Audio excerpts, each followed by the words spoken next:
नमस्कार साथियों, स्वागत है आपका फनी एजुकेशनल ट्रिक की हमारे इस क्लास में जिसमें आज हम राजस्थान के लोक संत और संप्रदाय पढ़ेंगे और उसमें जो भी इम्पोर्टेंट फैक्ट है वो हम छोटी सी क्लास में रिवाइज कर लेंगे और याद भी कर लेंगे साथ में। तो स्टार्ट करते हैं। इसमें एक तरफ से जो संप्रदाय दिए हुए हैं, फिर उनके प्रवर्तक, जन्म स्थान, प्रधान पीठ, गुरु और ग्रंथ पुस्तक और इनका विशेष विवरण दिया हुआ है। तो हम स्टार्ट करते हैं। जैसे हम देखते हैं कि राजस्थान में जो भी संप्रदाय है, उनके नाम भी उनके प्रवर्तक के नाम पे रखे हुए हैं। तो लगभग प्रवर्तकों के नाम पे ही उनके संप्रदाय हैं। जैसे एक आध अलग हैं, जैसे अपन बात करते हैं विश्नोई संप्रदाय की, जिसके संस्थापक थे वो जाम्बोजी थे। तो 1-2 ही हैं, जैसे निरंजनी संप्रदाय के प्रवर्तक हैं वो हरिदास जी हैं। तो इस प्रकार से एक आध के नाम ही डिफरेंस हैं, बाकी जो भी संस्थापक हैं उनके नाम के ऊपर ही उनके संप्रदाय का नाम है। तो ये नाम तो हमें आसानी से याद हो जाएँगे। बाकी हम याद करते हैं। तो 1 नंबर पे दिया हुआ है प्रणामी संप्रदाय। प्रणामी संप्रदाय के प्रवर्तक या फिर संत थे प्राणनाथ जी। यानी थोड़ा बहुत डिफरेंस मिलेगा इसमें। प्रणामी संप्रदाय का नाम है प्रणामी संप्रदाय और इनके प्रवर्तक हैं प्राणनाथ। ठीक है ना? प्रणामी और प्राणनाथ, प्रणामी प्राणनाथ। ठीक है ना? तो ऐसे। और प्राणनाथ जी के उपनाम था मेहराज। यानी हे प्राणनाथ क्या करो, मेह करो, बारिश करो। तो प्रणामी संप्रदाय के प्रवर्तक प्राणनाथ, उनका उपनाम है मेहराज।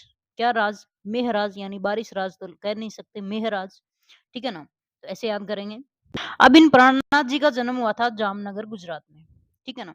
जहाँ से मोदी जी हैं वहीं से प्राणनाथ जी थे, गुजरात से। बात ये है कि इनकी प्रधान पीठ कहाँ पे है, कि प्रणामी संप्रदाय जो प्राणनाथ जी हैं उन्होंने सबसे ज़्यादा काम कहाँ किया, उनकी प्रमुख पीठ कहाँ थी?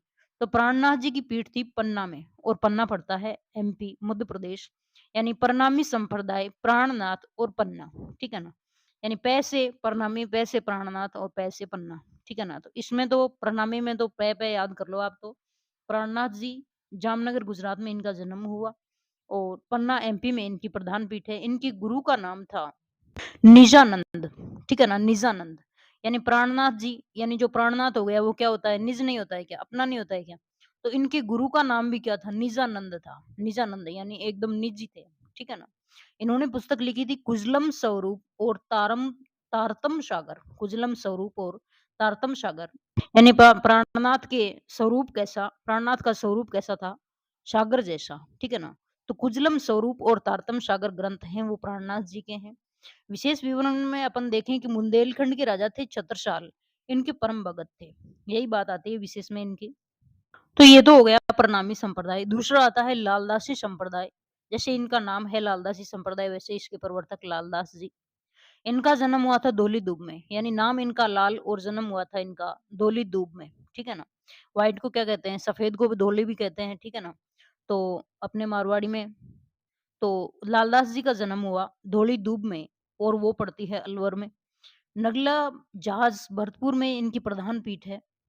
यानी ये धौलीदूब में जन्म लेने वाले काम कहाँ करते थे? जहाज में काम करते थे। नगला जहाज, यानी लालदास जी और नगला, ठीक है ना?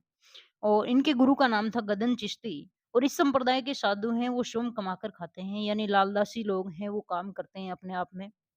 आगे 3 नंबर दिया हुआ है निरंजनी संप्रदाय। इनके प्रवर्तक थे हरिदास जी सांखला। हमने वैसे भी पहले देख लिया था कि विश्नोई संप्रदाय और निरंजनी संप्रदाय दोनों के नाम ही, प्रवर्तकों के नाम अलग मिलते हैं, जिसमें निरंजनी संप्रदाय के संस्थापक थे हरिदास जी, जो सांखला राजपूत थे, और विश्नोई संप्रदाय के संस्थापक हैं जाम्बू जी, ठीक है ना? और जाम्बू जी का जन्म जन्माष्टमी के दिन हुआ, यानी जय जाम्बू जी जय जन्माष्टमी। जाम्बू जी का जन्म जन्माष्टमी के दिन हुआ था।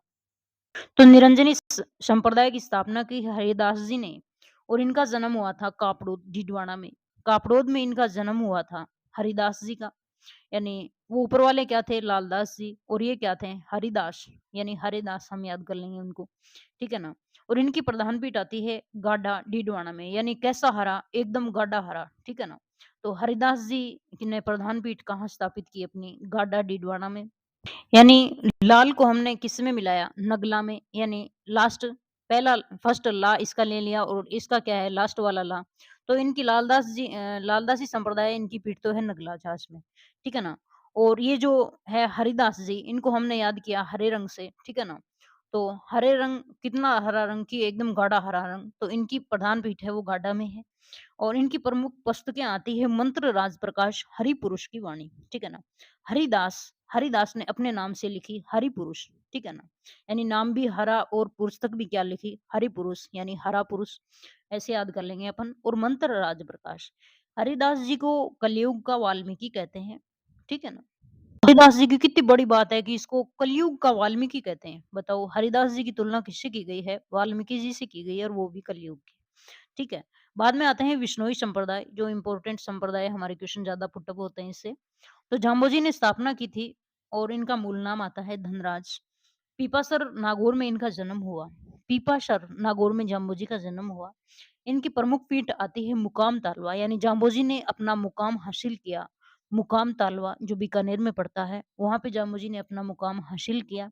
यानी ये 36 नियम देते हैं। नहीं 20 नियम देते हैं। विश्नोई जैसे इनके संप्रदाय से नाम से पता चल रहा है 20 प्लस 9, यानी विश्नोई 20 नियमों का पालन करते हैं। मतलब ये इतने बड़े पर्यावरण के संरक्षक होते हैं कि ये अपनी जान भी देते हैं। जैसे मैं अमृता बिश्नोई वाली घटना हमने पढ़ते हैं अपन, ठीक है ना? तो पीपासर में जाम्बोजी का जन्म हुआ, मुकाम तालवा में इन्होंने प्रधान पीठ है इनकी, और इनके गुरु थे गोरखनाथ। जो 2 संत ऐसे हैं जिनके गुरु गोरखनाथ आते हैं, एक तो जशनाती संप्रदाय के संस्थापक जशनाथ जी हैं, उनके गुरु गोरखनाथ हैं। दूसरे जाम्बोजी जो विश्नोई संप्रदाय के संस्थापक हैं, उनके गुरु गोरखनाथ हैं। ठीक है ना? अब जैसे विश्नोई संप्रदाय के संस्थापक जाम्बोजी हैं, इन्होंने अपने नाम के ऊपर ही पुस्तकें लिखी यानी ग्रंथ लिखा। जम्ब सागर, जम्बवाणी और विश्नोई धर्म प्रकाश, ठीक है ना? एक तो अपने धर्म के नाम से पुस्तक लिखी विश्नोई धर्म प्रकाश यानी संप्रदाय के नाम से, और दूसरी अपने नाम से यानी जम्ब सागर और जम्बवाणी। मतलब ये इतने पर्यावरण के संरक्षक होते हैं कि इनको गेला, गूंगा, ठीक है ना? ये उपमाएं दी गई थी। पर्यावरण वैज्ञानिक कहा गया। पहल सांथरी कहते हैं इनके जो उपदेश स्थल होते हैं उनको सांथरी कहते हैं। जो वर्तमान जो नए जिले बने हैं उनमें रोटू नागौर में ये सांथरी स्थल भी पड़ता है यहाँ पे, जाम्बोजी संप्रदाय विश्नोई संप्रदाय का। अब यह हुआ है दादू पंथ। दादू पंथ के संस्थापक थे दादू जी, ठीक है ना? अब दादू जी के उपनाम जो गुरु हैं उनका नाम आता है वृद्धानंद। अब दादू जी कैसे होते हैं, दादाजी कैसे होते हैं? वृद्ध होते हैं। तो इनके गुरु का नाम आता है वृद्धानंद और दूसरा उपनाम मारवाड़ी में बुड्ढो जी, ठीक है ना? मतलब ऐसे याद करते हैं तो आसानी से याद हो जाता है। पहचान ज़रूर हो जाती है जब एग्ज़ाम में क्वेश्चन आता है तो। तो दादू पंथ के संस्थापक हैं दादू जी। इनका जन्म यानी दादाजी का जन्म हुआ था अहमदाबाद में। ऐसे याद कीजिए कि दादाजी का जन्म हुआ था अहमदाबाद में। दादाजी के अहम कुछ ज़्यादा ही है, ठीक है ना? तो अहमदाबाद, और इनकी प्रधान पीठ आती है वो नारायणा में आती है। यानी ये नारायण को याद करने वाले दादू जी, और इनकी प्रधान पीठ नारायणा में। इनके गुरु का नाम वृद्धानंद यानी दादू जी हैं, तो इनके गुरु भी वृद्ध ही होंगे, बूढ़े ही होंगे। और इन्होंने अपने नाम से ही दादू दयाल रिवाणी लिखा, जो संदूकड़ी भाषा में है। इनके 5 तीर्थ होते हैं, 152 स्तंभ, और अकबर से भेंट की थी दादू जी ने। और अलख दरिबा इनका जो है वो सत्संग स्थल होता है। ये फैक्ट है दादू पंथ से संबंधित। आगे दिया हुआ है जशनाथी संप्रदाय, संस्थापक इनसे नाम से जशनाथ जी, ठीक है ना? और इनका जो जन्म हुआ था वो कतरियासर बीकानेर में। यानी ये ऐसे संत थे, जशनाथ जी को हम कैसे याद करेंगे कि जशनाथ जी, जब कोई काम सफल होता है तो अपन देवता का स्मरण करते हैं और ऐसे बोलते हैं कि हाँ देवता ने जश दे दिया, यानी देवता ने इसकी पुकार सुन ली, ठीक है ना?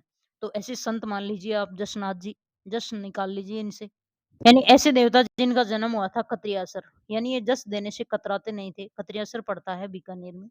जसनाथ जी का जन्म कतरियासर में हुआ। इनकी प्रधान पीठ भी कतरियासर में है, जहाँ पे इनका जन्म हुआ। यानी इतना जस देते थे, ये संप्रदाय में स्थापना की इन्होंने। 36 नियम आते हैं जो जसनाती संप्रदाय में, और 29 नियम आते हैं विष्णुई संप्रदाय में। इनके गुरु गोरखनाथ थे और जाम्बोजी के गुरु भी गोरखनाथ आते हैं। इनके ग्रंथ हैं शिमुदड़ा और कोंडा। ये कुछ अलग से दिखते हैं शिमुदड़ा और कोंडा, और ये क्वेश्चन पूछा जाता है कि जसनादी संप्रदाय के प्रमुख ग्रंथों के नाम। तो शिमुदड़ा और कोंडा। इनके जो अनुयायी हैं वो अग्नि नृत्य करते हैं और इनमें 36 नियम होते हैं। अग्नि नृत्य के बारे में सबने पढ़ा होता है, ठीक है ना? वो आगे आता है राम स्नेही संप्रदाय। इनके जो संस्थापक थे वो थे रामचरण जी। राम स्नेही यानी राम से स्नेह रखने वाले, राम के चरणों में रहने वाले यानी रामचरण जी। मालपुरा टोंक में इनका जन्म हुआ था। मालपुरा में टोंक हुआ था, यानी जो राम से स्नेह रखता है उसके पास में क्या होगा? माल ही माल होगा। तो मालपुरा में रामचरण जी का जन्म हुआ। इनकी प्रधान पीठ आती है शाहपुरा में, यानी शाहपुरा अपन बात करें नवीनतम जिलों के अनुसार भीलवाड़ा से अलग कर दिया है और शाहपुरा को अलग से जिला बना दिया गया है। तो रामसनेही संप्रदाय की प्रमुख पीठ अब शाहपुरा भीलवाड़ा नहीं बोलेंगे, शाहपुरा बोलेंगे कि रामसनेही संप्रदाय की प्रमुख पीठ है शाहपुरा में। ठीक है ना? यानी रामचरण जी का जन्म हुआ मालपुरा में। ठीक है ना? और रामसनेही संप्रदाय की प्रमुख पीठ है वो है शाहपुरा में। यानी शाह जिसको कहते हैं जैसे मतलब बहुत ही ज़्यादा रईस होते हैं उनको क्या कहते हैं कि तुम क्या ज़्यादा शाह है क्या? ठीक है ना? तो शाहपुरा में जो राम से स्नेह रखते हैं वो तो अपने आप में शाह होते हैं। तो शाहपुरा में इनकी प्रधान पीठ है और इनके गुरु का नाम है कृपाराम, यानी राम से स्नेह है, राम की कृपा होती है कृपाराम। इनका ग्रंथ है अनुभव वाणी, ठीक है ना? यानी स्नेह रखने वाले क्या रखते हैं, वाणी का ध्यान रखते हैं, यानी वाणी अच्छे से निकालते हैं, यानी अनुभव वाणी इनका ग्रंथ है। और इनमें एक विशेष बात आती है कि शाहपुरा का जो रामद्वारा है वहाँ पे फूलडोल उत्सव मनाया जाता है राम स्नेह संप्रदाय के द्वारा।